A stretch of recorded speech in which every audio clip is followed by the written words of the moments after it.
এখন অবস্থান করছি সুলতানের আলিয়া হাসিল তাহলে সম্পত্তি বাকি থেকে আমরা নির্দেশ করি। এখানে বিভিন্ন জায়গা থেকে চলো তোমাকে ভিতরটা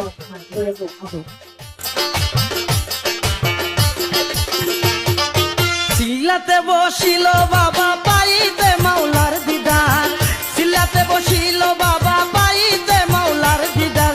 মসজিদ দরে শালির মাজার দেখতে কি বাহার, মসজিদ দরে শালির মাজার। সিলাতে বসিল বাবা পাইতে মাওলার দিদার, সিলাতে বসিল বাবা পাইতে মাওলার দিদার। মসজিদ দরে শালির মাজার দেখতে কি বাহার, মসজিদ দরে শাল